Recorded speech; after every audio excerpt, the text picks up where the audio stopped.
Hola, ¿qué tal? Les habla el profe Lalo. Hoy les traigo un nuevo tema sobre desafíos matemáticos titulado Unidades y Periodos, lección 14. Suscríbanse a mi canal, por favor, compartan y si no, por lo menos regálenme un like a mi video, son gratis y así me ayudarán a seguir creando contenido. Comenzamos.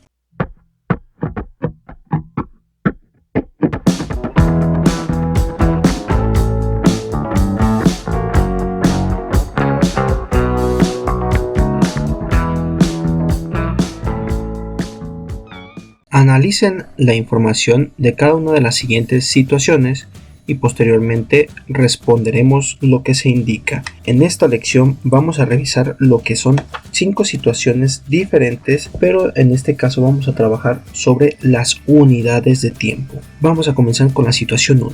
La geología histórica es la rama de la geología que estudia la transformación que ha sufrido la Tierra desde su formación hace unos 4.500 millones de años hasta el presente. Los geólogos han desarrollado una cronología a escala planetaria dividida en eones, eras, periodos, épocas y edades. Esta escala se basa en los grandes eventos biológicos y geológicos. Un eón es cada uno de los periodos en que se divide la historia de la Tierra desde el punto de vista geológico y paleontológico. Los eones se dividen a su vez en eras. Si bien no existen acuerdo al respecto, se aceptan comúnmente 4 eones. El eón adeico o ádico, que comprende desde el inicio de la historia de la Tierra hasta hace 4.000 millones de años, el eón arcaico, que se comprende desde hace 4.000 millones de años hasta hace 2.500 millones de años, el eón proterozoico, que comprende desde hace 2.500 millones de años hasta hace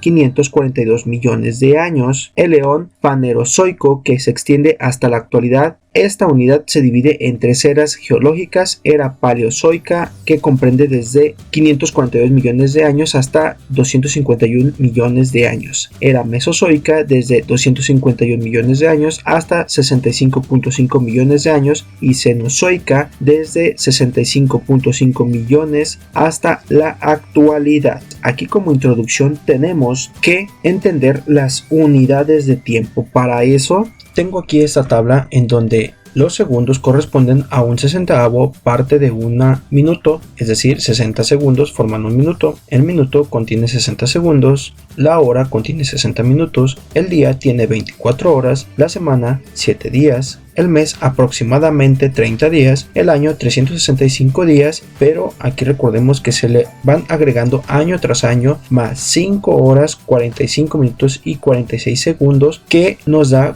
como resultado los años bisiestos. Luego el quinquenio o lustro, 5 años, la década, 10 años, el siglo, 100 años, la era o el milenio, 1000 años y el eón, que es equivalente a 1.000 millones de años. Entonces, entendiendo estas unidades de tiempo, nos ayudarán a contestar las preguntas de las 5 situaciones que nos plantean en la lección 14. Regresando a la página 35, tenemos como primera pregunta el inciso A: de acuerdo con lo anterior, si los dinosaurios aparecieron sobre la Tierra hace aproximadamente 205 millones de años, ¿a qué era corresponden? Nos debemos de concentrar en la parte de aquí que nos explicaba, en donde eran las eras, que era paleozoica, mesozoica y cenozoica. A estas eras son las que se refieren el inciso A. Entonces nos debemos de concentrar en cuál de estas 3 corresponden a este periodo. Para eso ocupamos ver de qué era a qué era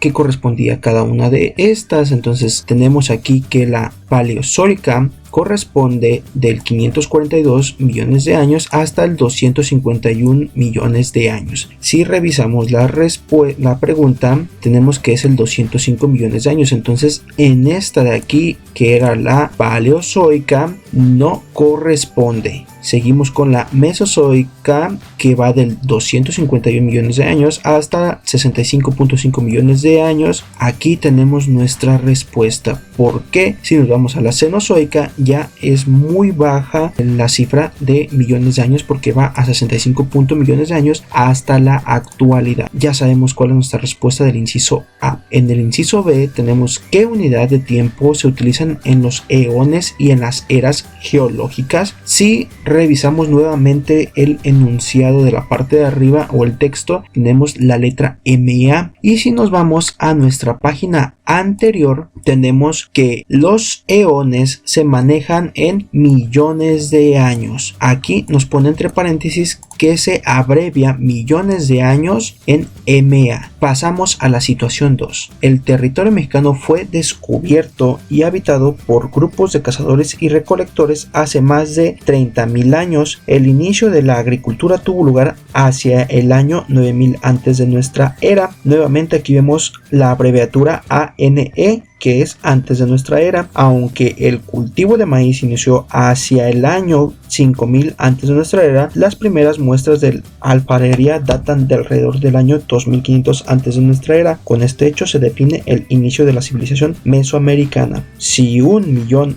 equivalen a 1000 años, ¿hace cuántos milenios fue descubierto el territorio mexicano? Debemos hacer una conversión, ya que si vemos que en la situación 1 nos dice que fue hace 30.000 años, si un milenio equivale a 1000 años, 30.000 a cuánto equivaldrá a 30 milenios. Pasamos a la situación 3 y nos dice que al finalizar en el siglo XIX, México tenía 13.600.000 habitantes aproximadamente. Para 1910 la población se incrementó casi 2 millones, pero en el censo de 1921 se registró un decremento de cerca de 1 millón de personas.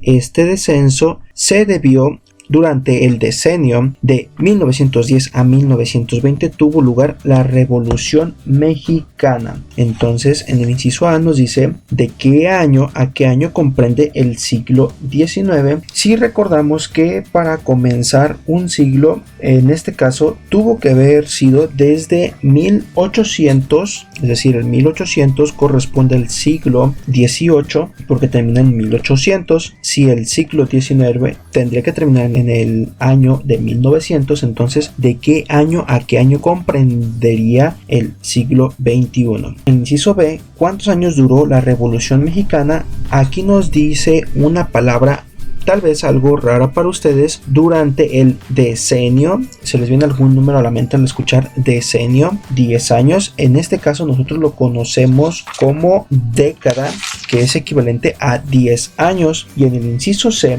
¿a cuántos años equivale un decenio? Ya lo acabamos de decir. Aquí están las respuestas del inciso A, B y C. Pasamos a la situación 4, donde nos dice la llamada Casa de Carranza, construida en 1908, hoy es la sede del museo que lleva el nombre del jefe revolucionario y expresidente de la República, Venustiano Carranza. Resguarda en su interior una beta histórica relacionada con la Revolución Mexicana y con su culminación. La Constitución Política de 1917, que nos rige actualmente, fue en 1961 bajo el auspicio del Instituto Nacional de Antropología e Historia, el INAH, cuando el entonces presidente de la República, Adolfo López Mateo, inauguró oficialmente este edificio como sede del Museo Casa de Carranza. En el inciso A nos dice si un centenario equivale a 100 años, ¿hace cuántos centenarios fue construido el inmueble? Si nos dice que fue construida en 1908, entonces debemos de hacer una resta,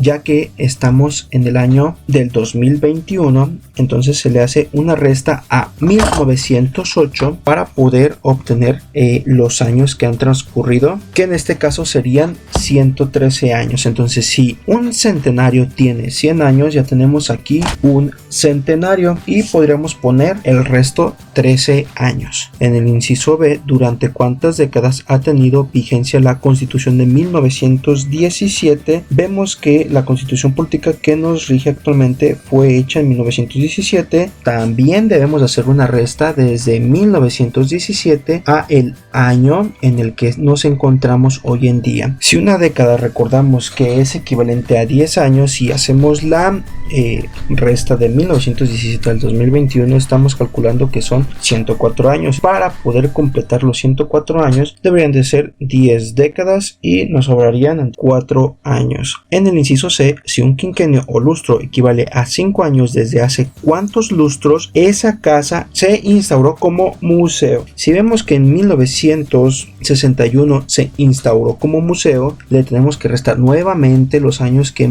han pasado, transcurrido hasta el 2021. En este caso han transcurrido 60 años. Vemos que si 60 años son los que han transcurrido, deberíamos de dividirlo entre los lustros, que en este caso sabemos que son equivalentes a 5 años. La operación nos tendría que dar como resultado los 60 años. Entonces en este caso son 12 lustros, porque 12 por 5 es igual a 60, y que serán los 60 años que han transcurrido. En la situación 5, la independencia de México marcó una etapa muy importante, ya que nuestro país dejó de depender de España y se convirtió en un país libre y soberano. Sin embargo, no fue sencillo. Este proceso duró 11 años de extensa lucha. El cura Miguel Hidalgo y Costilla, iniciador de este movimiento, nació en 1753 y murió en 1811. Nos pregunta en el inciso A, ¿cuántos años vivió el cura Hidalgo? Nos menciona que tenemos que hacer